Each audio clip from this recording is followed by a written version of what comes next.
Palju õnne, härra Hardi Tullus, Eesti Metsaseltsi juhatuse esimehe ametikohale nimetamise puhul. Eesti Metsaseltsil on täis tegutsemist juba 24 aasta jagu. Millised võiksid olla need märksõnad, mille kaudu teid hetkel võiks huviline tuvastada? No, Eesti Metsaselts on tõesti uues vormis 20 aastat tegutsenud ja väga hästi tegutsenud. Nii et ka neid märksõnu, mida kaasa võtta, on tegelikult piisavalt ja ma usun, mille järgi ka ühiskond Metsaseltsi tunneb. Kas või metsanädal igal kevadel ja selle üritused, näiteks metsanduslik visioonikonverents, mis on lausa rahvusvaheline üritus, metsapealinna määramine, raievõistlused ja ma usun, et neid tegevusi on päris palju, kas või näiteks suurulatuslik kirjastamine, väga erinevate publikatsioonide väljaandmine. Et Metsaselts on usinasti tegutsenud, samas iga asi tahab ka uut arendamist, uut hoogu, sest eks ka selle 20 aasta jooksul on olnud muutusi, kui me saime vabaks demokraatlikuks või mis võisime uusi organisatsioone luua, vanu taastada, mis veel inimeste mälus oli, siis alguses võib-olla oli isegi neid organisatsioone rohkem, kas või Akadeemiline Metsaselts, mis näiteks praeguseks on sulandunud Metsaseltsi sisse. Samas enne teist maailmasõda päris üliõpilastel omaette metsaüliõpilaste seltsi ei olnud, aga uuel ajal tahtsid noored ise tegutseda ja nii on näiteks Metsaseltsi üks selliseid aktiivsemaid tugiorganisatsioone just metsaüliõpilaste selts. Et muutusi on olnud kogu aeg ja küllap oli ka aeg küps asuda Metsaseltsi pisut reformima, sest eks ka hakkas probleeme kuhjuma alates rahastamisest. Võib-olla ka ei olnud päris selge, mis üritused, mis teemad ikkagi Metsaseltsi ülesandeks on, sest tihti jäeti ka seltsi teha see, mida küll varem oli tehtud, aga millele päris kas riigimetsasüsteem või erametsasüsteem või metsatööstus, kas ei olnud huvitatud või ei sobinud nende tegevuste alla. Et ma usun, et selline aeg oli küps uuteks korrastusteks. Aga mis ma oskan veel öelda, mul on hea meel, et õnnitlete mind, aga ma tunnen, et see on tegelikult tõsine töö ja samas võib-olla on ka selles mõttes aeg muutunud, et kui rahvas ootab soliidset Metsaseltsi presidenti laia kaabu ja rongkäigu ees marssimas, siis pigem on aeg vast jõudnud nii kaugele, et juhatus on selline tööorgan ja põhirõhk ja ka rahva ees olek jääb tegejuhile, kes peab kõikjal kohal olema ja päevalt tunnilt Metsaseltsi tööd tegema. Kui ma ütlen, et selts on hästi tegutsenud, siis kindlasti see nii on. Samas me endiselt kurdame ja küsitlused seda näitavad, et ühiskond päris hästi siiski metsandust ei mõista. Sest lihtsustatult öeldes keskmine ühiskonnaliige ütleb nii, et puidust elamus tahaks elada, aga raiuda ei taha. Ja endiselt on suur osa Eestis elanikest mures, et metsi raiutakse liialt palju. Järelikult seda selgitustööd, seda haritust metsaanduse, metsa kasvatamise, metsa majandamise osas on olnud siiski vähe ja kõik need, kes me niimoodi mõistlikult metsaga seoses tegutseme, alates metsa kasvatamisest kuni puidu väärindamiseni, me peame tegelikult ühiskonnale rohkem seda selgitama, et Eesti metsandusel on väga head traditsioonid, meil on metsanduslik tava, me suudame metsi looduslähedaselt kasvatada ja seda puidurikkust ära kasutada täpselt samal ajal, kui kõigi nende metsade keskkonnaväärtus on ka tagatud. Nii et just selle metsandusliku harituse tõstmisele ma usun, et püüab meie uus juhatus selle põhirõhu ja tähelepanu panna ja seejuures optimeerida seda energiat, seda ressurssi nii vaimu kui raha mõttes, mis meil kasutada on.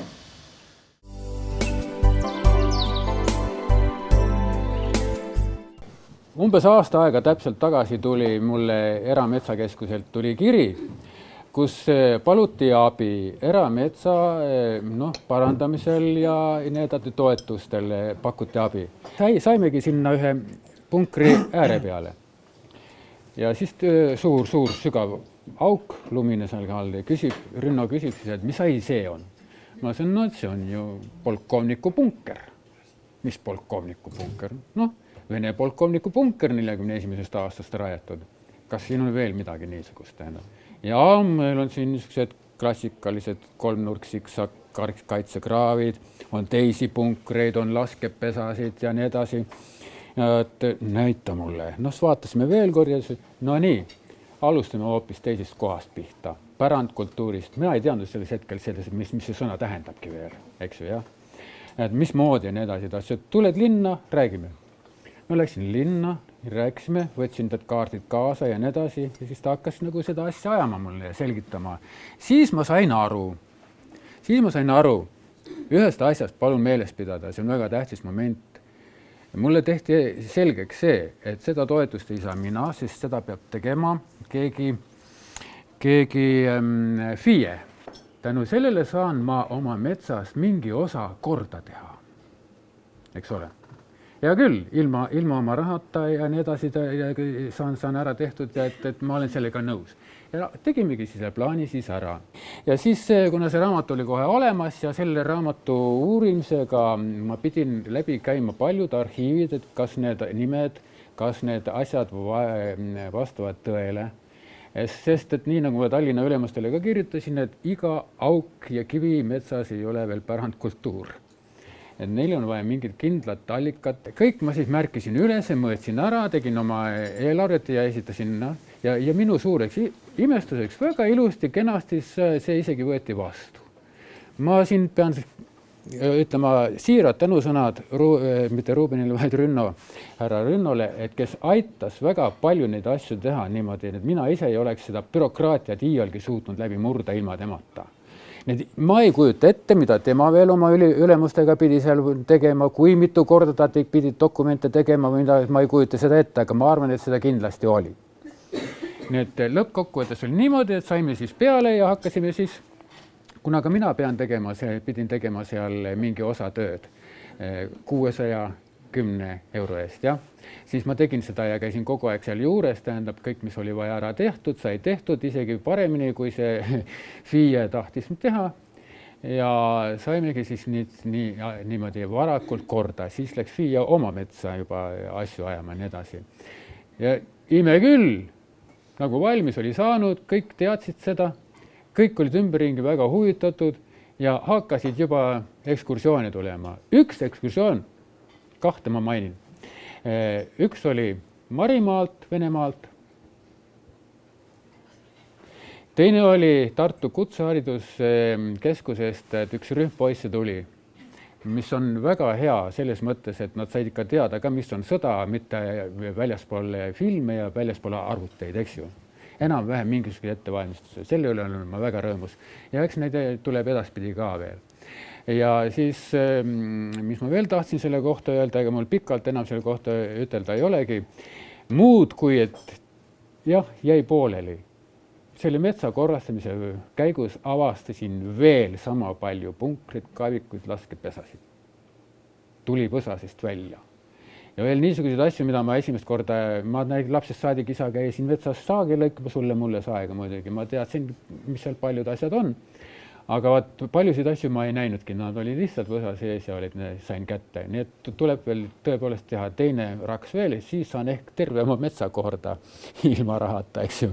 See on suur asi, et ma juba nagu lasin ajalehes juba kirjutada seda, et vabandan nüüd seda lauset, tähendab.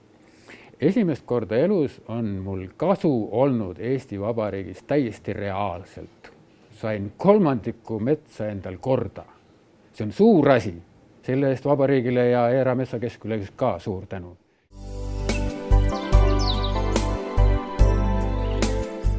Sihtasutuse Erametsakeskus kui erametsanduse kompetentsikeskus. Milline on tema roll hetkel ja milline võiks olla tema roll tulevikus? Kui me oleme rääkinud Erametsakeskusest kui kompetentsikeskusest, siis me oleme selle all mõtnud Erametsakeskuse funktsioonidena väga erinevaid tegevusi ja oleme silmas pidanud paljuski seda, et Erametsakeskus peab kaasa aitama erametsanduse tugisüsteemi arendamisele, mis omakorda tähendab seda, kui lihtsamalt püüame väljendada, et metsaomanik saaks abi kätte kohalikust metsaühistust ehk me aitame kaasa metsaühistute võrgustiku arenemisele.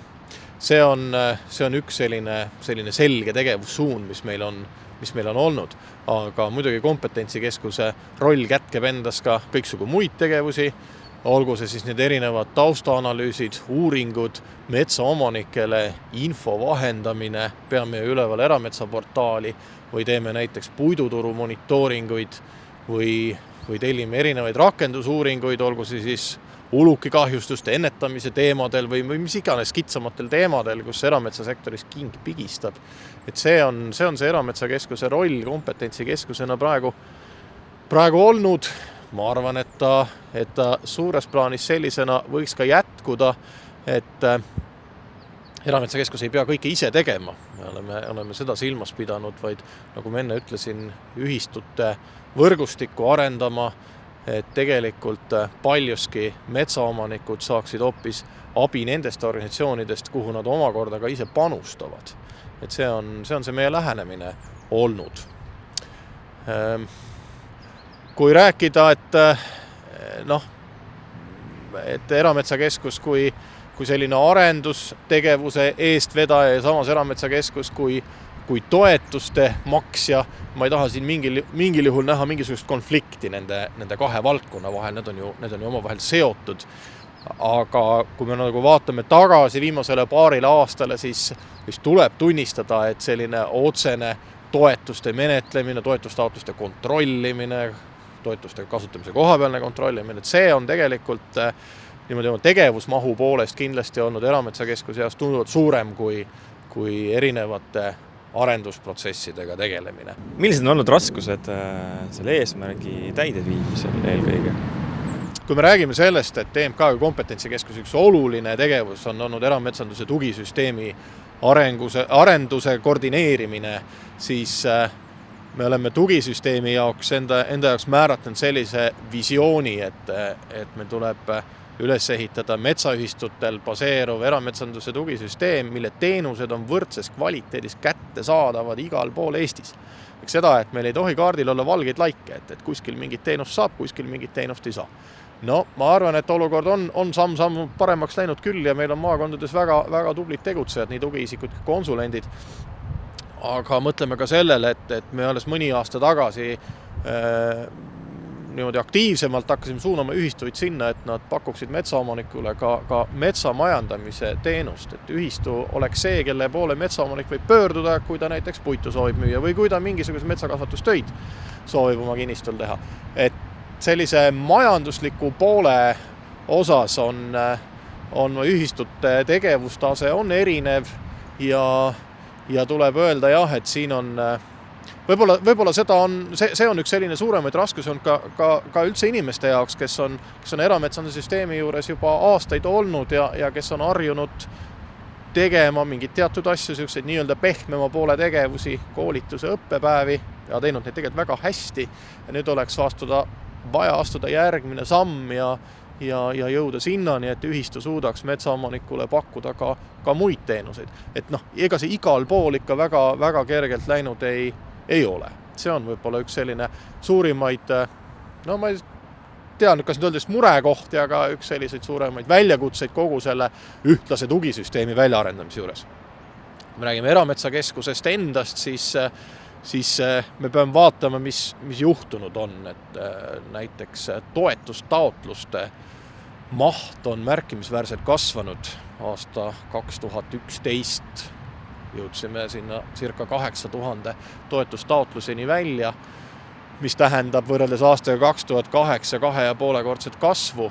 Kui rääkida natuke tulevikust ja mõelda selle erametsakeskuse kui kompetentsikeskuse arendamise peale edaspidi, et eks selliste võib-olla analüüsivõimekust oleks veel täiendavalt vaja kasvatada, võimekust veelgi paremini määratleda neid valdkondi, kus on teatud uuringuid, erametsanduse jaoks vajalikke uuringuid teha ja vaadata ka, et nende uuringute tulemusena siis midagi praktikas muutuma hakkas, et kavandada ka neid järgmisi samme, et uuring ei jääks millekski, mis on üks paberid riiulis ainult.